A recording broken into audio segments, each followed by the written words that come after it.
All right, welcome to the first crew review of 2025. We are late, but we are better.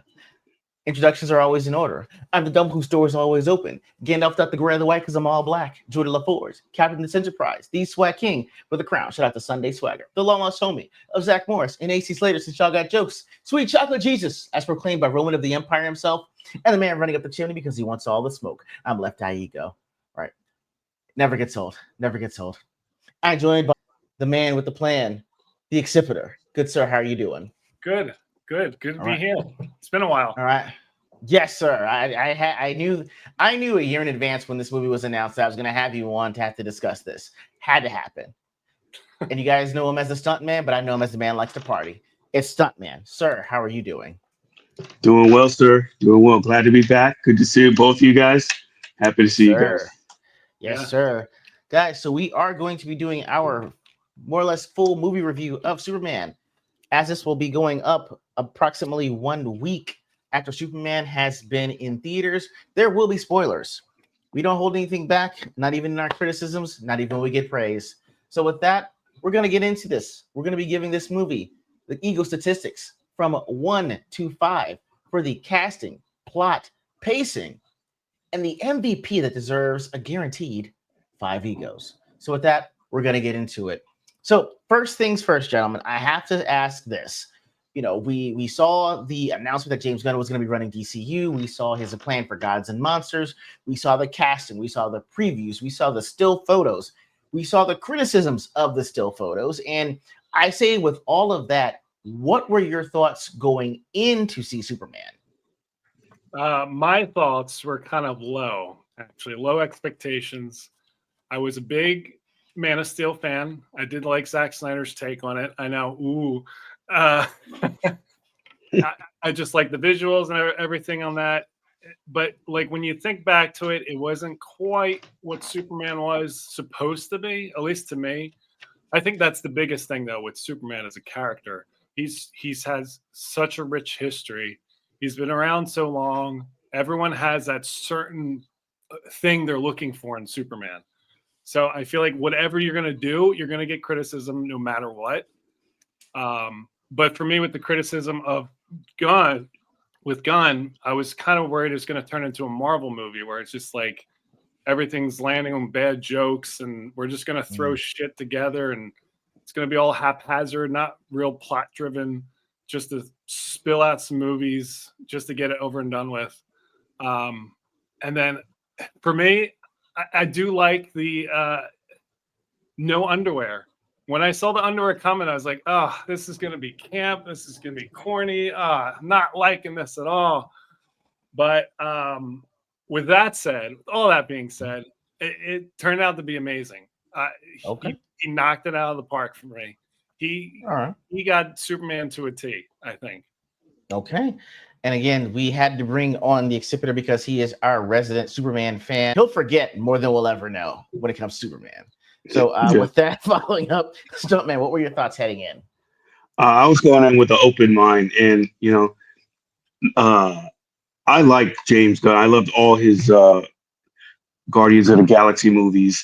So I just knew that even if it wasn't like a great like I don't know like overall story, I just kind of knew that he would somehow, some way make you like and love the characters. Like he knows how to make a team together and work it out. And he did a really good job. And I think a lot of the criticisms about his, the story, the plot, I like it. I think it's really good. And I think he's got a lot of like room to wiggle in the next few years. Okay. I like that. Absolutely. All right. I will say that going in, it wasn't even going in. I didn't know who Corn Sweat was, not even that he was from Philly. I should have stopped right there. The only person that I knew, the only person I really knew going in was Alex Holt, because I had seen him in Renfield and in Nosferatu as well. So I was like, okay, that's a pretty decent casting for Lex Luthor. But I will say that I shut down wanting to look at any future previews after I saw the first teaser. When they hit that, it's not an electric guitar. I'm not sure. It's like a synthesizer, I guess. It's electric guitar. Yeah, It Yeah. is. Okay. It's like a fuzz pedal, so it makes it sound like that. Okay, not only is he the Superman resident fan, he's also lead guitarist for his band. If he wants to, I will have him plug his band because they're awesome and inspired by comic books, and they play great covers. That's neither here nor there. Thank you. But yeah, so when I heard, I guess, the electric guitar, when I heard them play that theme, I was like, okay, I'm gonna shut down everything. I'm not gonna watch any more previews. I'm not gonna watch any more criticisms of still photos or anything like that. I'm going to go in and just see what it's about because I have to give you credit for playing the original theme song. I don't think any theme song for a movie hits quite like Superman. Not even Avengers.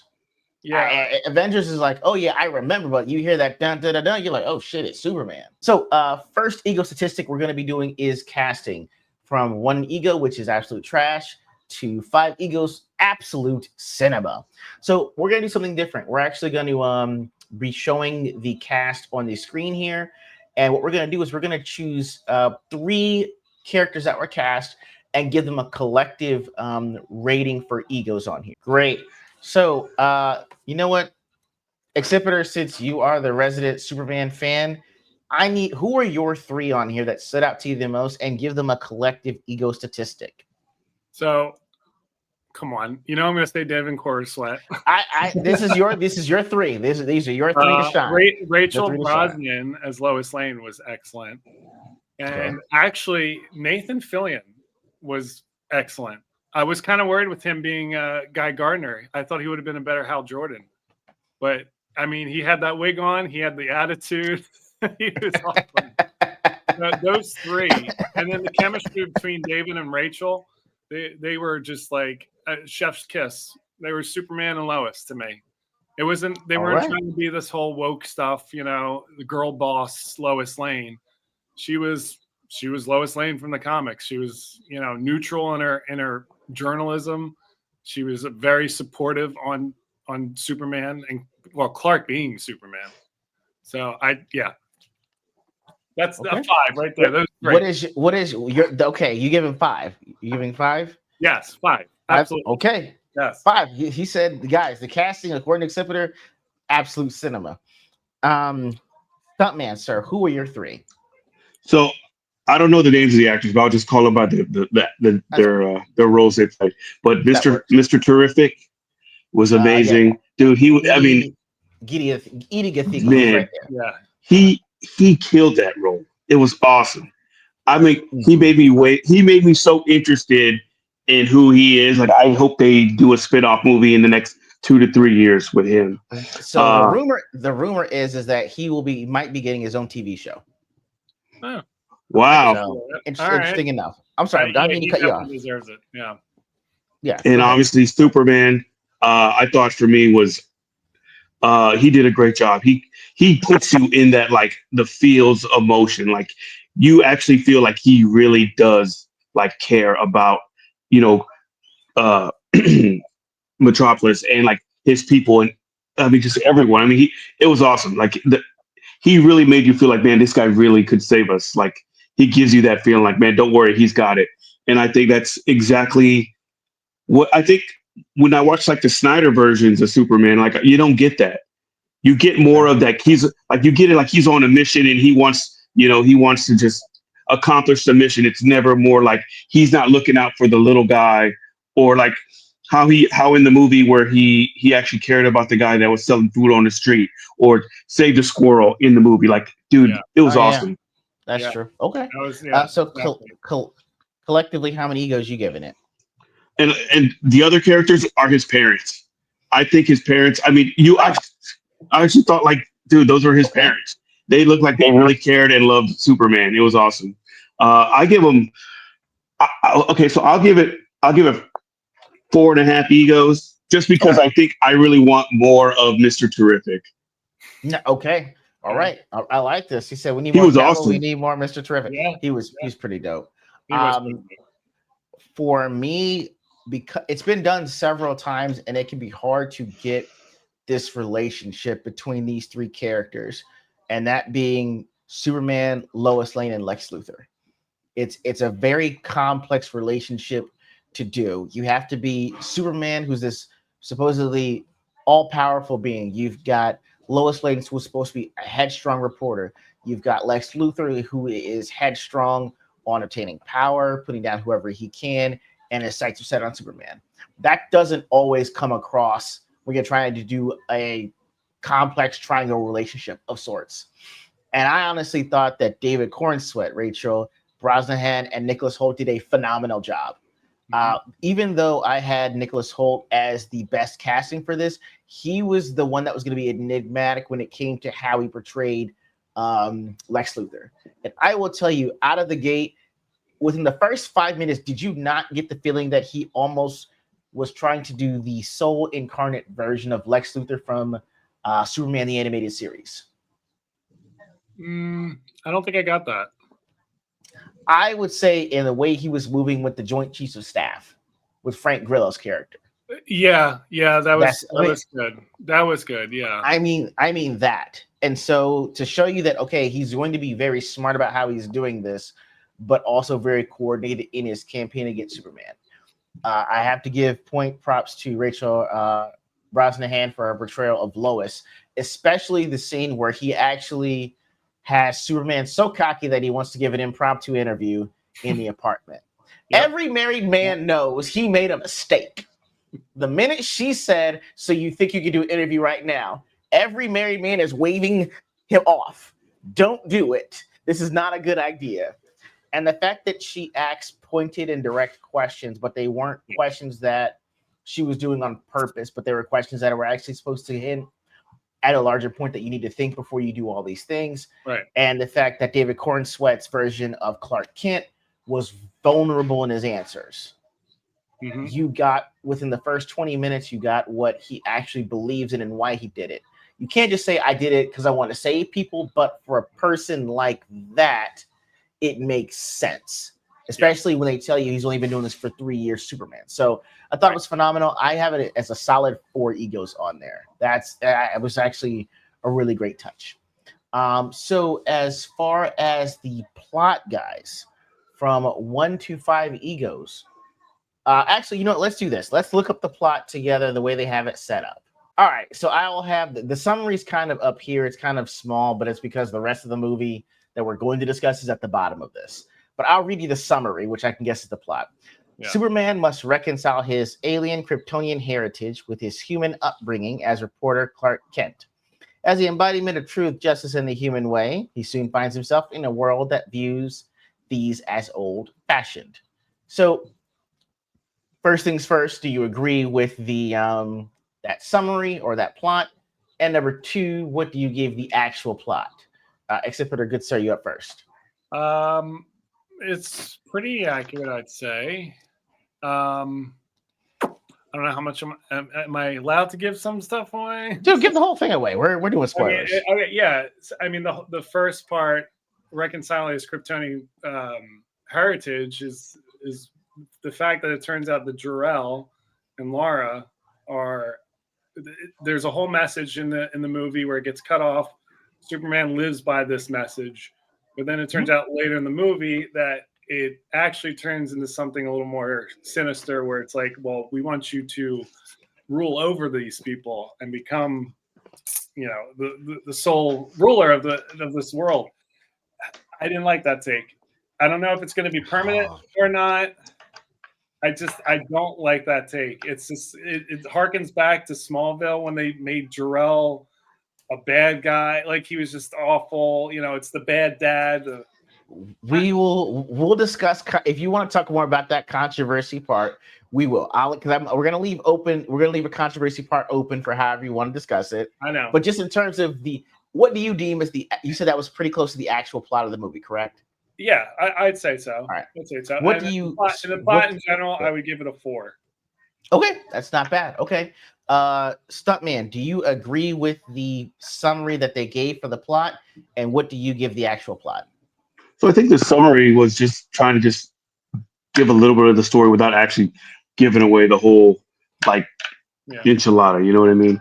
But the summary was okay, and I agree with Nick over here that yeah, I don't really understand why they would go like that route where he would rule over Earth. I mean, if they send him over there, but I think hopefully in the next few movies or whatever that plot turns out to, like where they doctored that film and they something different. But uh and since I didn't really know a lot about this story or the whole comics where they drew from all these stories, I was actually just pretty open on what they did. But I like how they did they brought in like a huge kaiju. I love like kaiju movies, Godzilla, Pacific Rim. So I liked how he did that, and then incorporated like his little crew, and like they made like it was a lot of action. So I really enjoyed like the action and um him really trying to like get that strength and come, you know, uh, That's true. literally fight his clone, which is pretty cool. Which I thought was Yeah. a really cool part of the movie. Yeah. Simple and effective. Yeah. So you gave it what, 4 egos for plot? I'll give about 4 egos. Yeah. Okay. All right. For me, I guess I guess that's the best way that you can try to summarize it without trying to give anything away. And it makes sense. And a good thing is that all this happens within the first 30 minutes of the movie, which is not bad because you got the rest of the time to kind of flesh out the rest of it. Plot wise, I would say it's kind of I get about 3.5, just because I didn't. It's hard to tell where you want to go with something, even though the plot to me is simple. And I guess I can kind of talk about that more in the controversy part of this. But yeah, I'll give it about a 3.5 on there. I do have a question for like you guys. Like, Go did you feel like in the beginning of the movie, like it was rushed? So like when like the wording across the screen and it says metahumans have been around for a few decades, do you feel like that was like rushed, or do you feel like that's intentionally like a good move for As a like great James move. Gunn to make sure like with everybody knows there are metahumans all over the world? Mhm. It's something that it has to be done and said because this is your turn to do it. But you can't show us him coming from Krypton again because we've seen that way too many times. It burns up too much film, and our attention spans are a bit shorter. So, and the thing is, he made it very simple for us: threes, 330, Mhm. 3 years, what, 3 weeks, 3 3 hours, 3 and minutes. now 3 minutes and now. Now. Cool. That's good. Me no math, so I can run that down and be like, yeah, damn sure was okay. All right, and you were like, okay, this works. So I thought it worked for me. I agree too, wait, because it's definitely going off of different from what Marvel's doing. You know, Yeah. we're already in an established world. It's already here, Right. and everyone knows Superman at this point. If you don't know his origin, I don't know what to say. Yeah. Watch all of Yeah. it. I don't know what It to don't tell you. matter. Yeah. But I mean, it's actually a good thing that you mentioned about the pace of this movie, because it brings us to the next section we're talking about, which is the actual pacing of this movie. Again, the resident Superman fan as Accipiter. Good sir, you've seen every animated and live action version of Superman, even the ones that were on TV. Yeah. How was this one in terms of the pacing to your liking? Specifically, I guess if you're comparing movie versions. To me, the pacing was pretty good. It seemed very fluid. They had all the action scenes kind of moved right along, and then you got a chance to breathe right after with a serious moment. Like with the interview, and even when he was locked up and everything. It just, there was nice moments to breathe. So I felt like the pacing in general. I mean, it felt like a Saturday morning cartoon. Honestly. Oh yeah, wow, yeah. I felt like it was just that fun, and the pacing was very well done. So I'll give it a 4.5. All right, 4.5. Guys have it. Okay. Well, for me, to me, this was like the pacing of Guardians of the Galaxy. Like, and like especially like 2. Like in 2, they start off with the little music, and there's a battle with the big kaiju. They're fighting together, so it's like little fight. Everything kind of calms down. Big fight. Drama, and then the end, a big fight scene. Like I loved. Like it was, to me, it was a comic book like pace movie. Like, and it was fun. And also, I just want to say, like the music that they played, like during like during the whole. I love it. I love the choices of music James Gunn picks. I thought it was great. I'll give it 3.5. The pace. Okay. That's not bad at all. Actually, and that's the reason you're here, because you're the resident James Gunn expert. I hadn't thought about the fact that it was typical of a James Gunn movie, but you want to have your calling card. And I think that is part of his calling card too. That's right. You know what? I give the pacing a 4. I would say that the down moments weren't necessarily down moments. It was like there was a reason that I'm being shown this shot or this dialogue. There's a reason that there are these minions trying to the soldiers trying to take out Superman. There's a reason for the, let's just call them boom tubes. The portal thing, I get it. They were close to it. Yeah, they were close to it. Right. Those were tubes. Like there were half boom tubes. Those were tubes. Okay. I knew there was a reason you're showing them to me. And when the interdimension's breaking down because it's been open too long, it made sense. So I'm like, okay, this actually works. So there really wasn't anything that seemed wasted to me.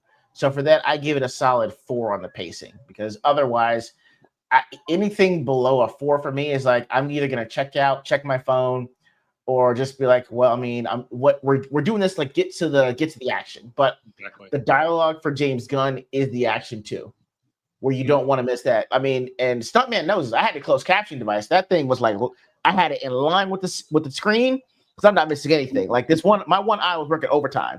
It was like a ping pong ball just bouncing up and down, trying to make sure I saw it and caught it at the same time. So I was heavily invested. So that's why the pacing's a 4.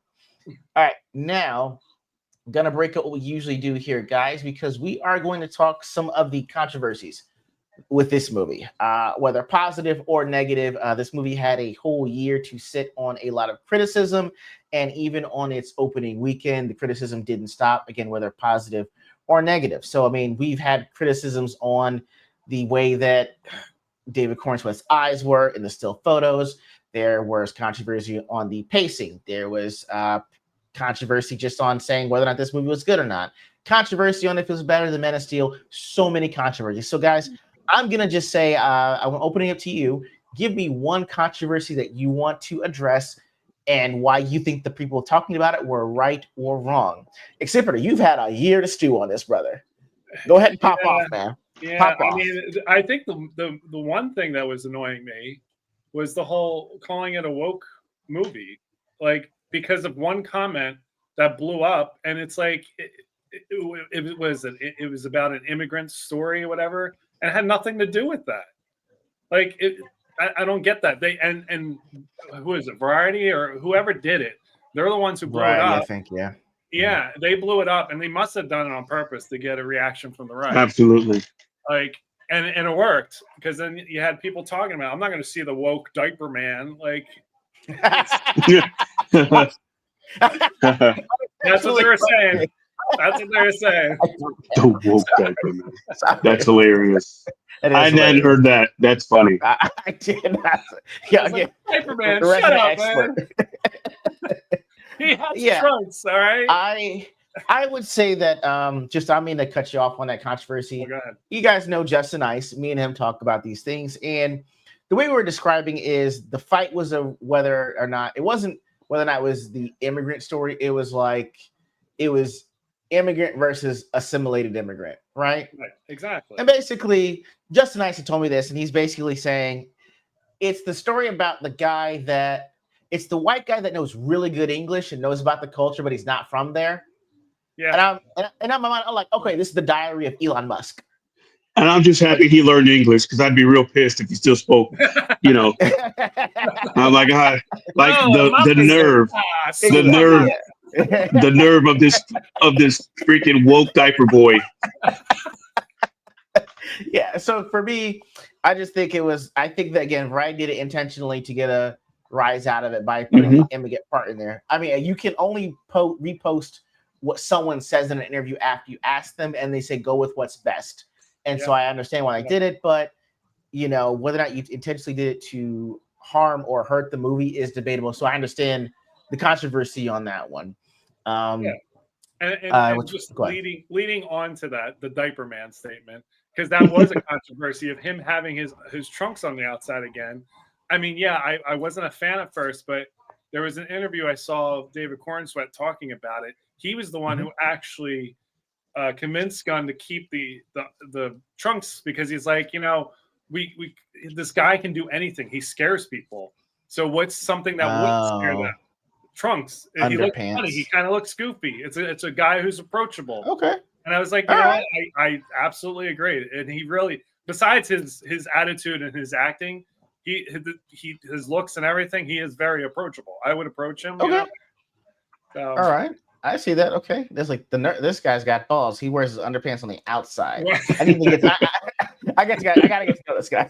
Anyway, Stuntman, what is the controversy that you wanted to address that you had seen or heard? I think the controversy is just like no one, like when this movie was coming out, it's just like no one can just enjoy something that's being, everything is just criticized and just judged. I mean, by frame by frame by frame. I mean, you can't do anything. I mean, even if Gunn had done everything right, there would still be something to complain about. And I mean, you can still see it on a lot of different like podcasts and YouTube videos, like still complaining about literally everything. And I think that's just more the controversy for me. It's just like, it was a good movie. Just go to the movie, enjoy it. Cause I'm just one of these people that love to go to the movies, and it's my favorite thing in the world. And it sucked for years not being able to go because of COVID. And like now we can go see a good movie and like enjoy it. Like, let's just enjoy the movie. And someone's always got something to say. And I just think it and that's what kind of gives people low expectations, because they hear so much of the chatter and the rumors, and it just brings it down. And then when you get there, you see the movie, you're like, man, they were totally wrong. Yeah. Like, it was such a good movie. That's fair. I think that's why the Easter egg with the monkey on Twitter was hilarious. Yes, that was intentional. That was funny. Super intentional. Yeah. Part of me was like, I wonder if that's Detective Chimp. But anyway, I was like, it was hilarious. Intentional, but it made sense. Like that's a subtle way to get back at somebody. Like I understand, like that's a subtle way to be petty about it as well. Yep. So I liked it. Let me see. Controversy for me. I would say the controversy that I saw immediately after the movie came out was everyone saying how the plot was scattered, or like there was too much happening, or that like James Gunn directs movies like he's got ADD, and he's one here, 1 minute there, 1 minute there, 1 minute there. I was like, let me slow it down to you in Bizarro speak. All right, that am not Luther. He loves Superman. He wants to love Superman a lot. Right? he fire bad guys to help Superman. Then Superman enemies don't help Superman. Yeah. Like, damn, stop being like, am I wrong? No, go ahead.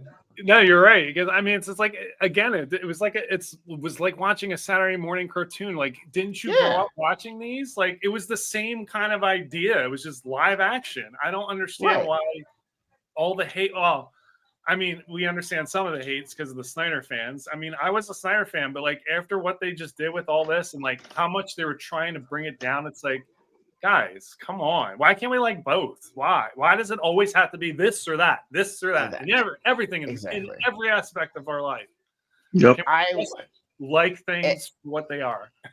I wanted to address this because I don't know if you saw the immediate reaction that Stuntman and I did, but Stuntman and I were talking, and we said that one of the things that Man of Steel didn't really do well and had a very hard time doing, even when it was Batman v Superman, was getting us to care about Superman or Clark Kent.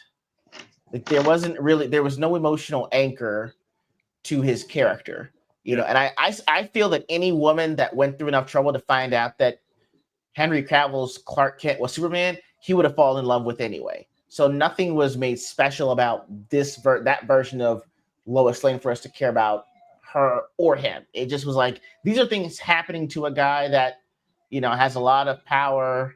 His dad died, but he's running away from things, but he wants to help people.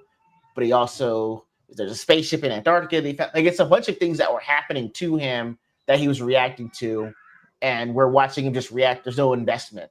Whereas, do you think that this one David Cornsweet's version got us to invest more in both Clark Kent and Superman.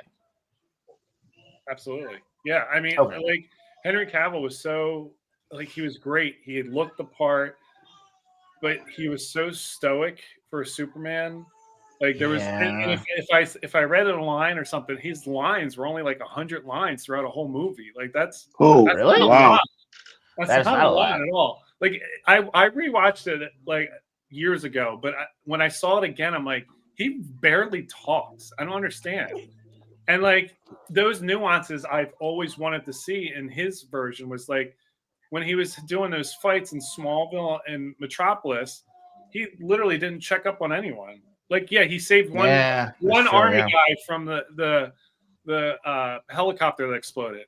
Okay, but what about everyone else that just ran into the building? I think they go inside and cover. You're going to destroy the whole fucking town. Right? Hey, I mean, and I get the Man of Steel version, but yeah, this version, I think that was the best part for me, for him, for David as Superman is the fact that every fight he had, they made sure he turned around at the people. Are you okay? Is everyone all right? That's true. And like he went out of his way, just like Stuntman said, saving a squirrel. Like he didn't have to, and he did. And then he was getting upset that they killed the kaiju. He's like, "Come on, like really? Do we have to do that?" That's true. That is true. And then Guy Gardner is like, "Oh, don't be a puss," but it's like that's exactly what it is. He's trying to do good, and he doesn't care if everyone else thinks it's corny or whatever. I mean, I love the line that he had with Lois was, maybe being good is punk rock. I mean, really, it is nowadays too. It really is. Yeah. Real quick, E.G.O. But also, not only did he like care about people, but he was also fostering a dog. Yeah. And Crypto, dude, it wasn't even his dog, and he was taking care of it like it was him, dude. I mean, that was awesome.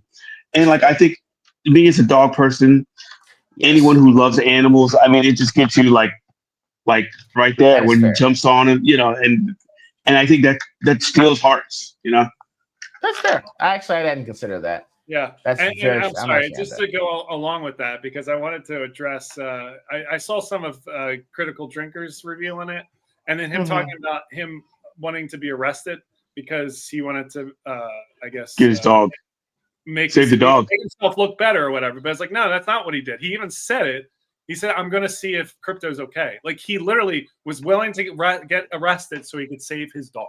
Like find his dog, especially when it ain't when it, especially when it's not even his dog. Not even his dog. Exactly. He just said he's probably scared. Right. So he's doing the right thing. He did it above himself. Like he was consistent. Yeah.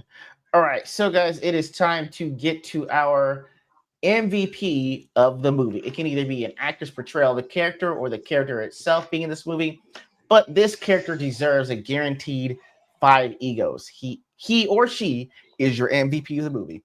Accipiter, who is your MVP of Superman? I mean, this has to be obvious, right? Go right ahead, sir. I'm giving you time to shine. David Sweat, man. I was not expecting him to be that good. He portrayed Superman to a T. I mean, even he would curve his language. Come on, hey dude, come on, what are you doing? Like, such a jerk. Like, what the hey, man? Like, it was just. Yeah, he was perfect. He was the embodiment of Superman. We finally got the curl back. We haven't seen curl on Superman in so long in the live action. Yeah, and like I said, everything he did, it was just like he was perfect. He was perfect. Okay, all right. Hey, that's my man said it. He's seen every iteration. I think one of my favorite scenes that actually brought me to the visceral tears where you don't mean to tear, but it just happens is when that's a power tier. Yes. He was stopping the building from crushing that lady who was leaving the city. And then in the rubble, she turns around and he just flies up. The sun's behind him and the high note of the Superman theme hits. And you're like, oh, that's it right there. That's Superman right there. All this power, and he's still making sure everyone's okay, and people look at him like he's a god, but he's always doing the right thing. Okay, all right. That was a good scene. That was a great scene, actually. Yeah, Stuntman, good sir. What do you have as your? Who do you have as your Oh, for MVP? me, it's easy. For me, it's easy. I mean, Superman was awesome, but man, Mr. Terrific, man. To me, I like at the end where he was like, "I'm terrific, dude." I mean, he's a cool dude. He's just a cool dude. Like I would buy that jacket. If someone came out with a jacket right now, I would buy that. Dude, he was just a cool dude. And like in his own like solo fight scene where he had Lois protected in that little globe and he's just kicking ass, dude. I mean, that was seriously some That was cool such a VFX. James Gunn scene too. It That was. Dude, right there. with the music, dude, that was I mean, it was dope, man. And I'm so excited like if he does get a show, I'm watching it. That's fair. You know what? I will have to give an honorable mention before I get to MVP. Okay. Honorable mention has got to be Jimmy Olsen. Okay. Yeah. I don't know what kind of jam he was packing. All right. All I know Right? is that all the girls were over him. And his reaction to being like, "Why are you touching me? Why are you in my face right now?" Especially with Lex Luthor's girlfriend. That was hilarious. Let's spend some time together. How much time? The weekend. Yeah. Yeah. I was like, yo, and the fact that he had his mutant toes in his phone was hilarious. But Yeah, Jimmy I came agree. through, and I see why it was Superman and his pal Jimmy Olsen. I'd want to hang with this version of Jimmy Olsen all day. He's awesome. So, For sure. but yeah, my MVP of the movie is Mr. Terrific. Man, except for you know this, we were trying out when I was fit E.G.O. There was no cosplay that was off the table. All right, it's off the table now, but I mean back in the day, they're all on the table. And me, Accipiter, and Justin and I were talking about doing the Mr. Terrific cosplay. It was just going to be hella hard to find the jacket to fit, but I mean the tee is no problem. My haircut already looked like that at that point anyway. It was just about finding a suitable suit and a jacket. And so the only thing that I was going to have to figure out is what is going to be his attitude for this movie. You know, he's supposed to be one of the brightest people in DC, as rich as Batman, and runs his own team. So what does that look like? And it's honestly, it's a mix between like, damn, I mean, it's not, Blade isn't the right way to describe it, but you know he means business when he shows up. All right. And when things look great, he's like, I'm terrific. And when he does something, he's like, why are you doing this, Mr. Terrific? Oh, to piss off Guy Gardner, piss off Green Lantern. You're like, okay, that's hilarious. That's what I want to see in my version of a superhero that's rich as hell. Yeah. I do what I want. I can kick ass myself, but I really don't have to physically do anything. I just do shit like this, like a mage. I was like, what is he doing? What kind of sorcery kung fu is this? And I'd forgotten about the T-spheres doing their thing. Mm-hmm. And the fact that like he barely had to really throw any punches, it was very smart. And the thing is, sometimes it's hard to build into a fight move the person's character. And so for this version of Mr. Terrific, no move is wasted. It's like, but I'll have the machines help me, but I'm still terrific. I still do what I can. So the fact that he was the one that closed the portal, it wasn't an extra feat of strength that Superman had to do because it was a black hole. Right. You know, it's like, and Superman's just like, I just want to get Lex Luthor because he's fucking shit up. But Mr. Terrific is like, well, I'm going to close the portal because I'm terrific. You know, I run the team and do everything because I'm terrific. And the scene at the end where he got mad at Superman because he said that the building was crooked. Him being anal retentive was hilarious. So it's like, it was great. So I've got him definitely as my my MVP for this movie. Absolute 5 E.G.Os on that one. So guys, that's pretty much us wrapping up a pretty good movie. I can say all around for all of us when we say, go watch the movie. It was fun. And fun dude. Absolutely. Fun and DC aren't words that you put together in a sentence, or at least not in the last, 6 years? And I haven't watched a superhero movie twice in a row, I think, since like Endgame. And I'd go see that movie today. I'd go see it tonight. Yes. For the Accipiter and the Stuntman, I am E.G.O, guys, and we are out.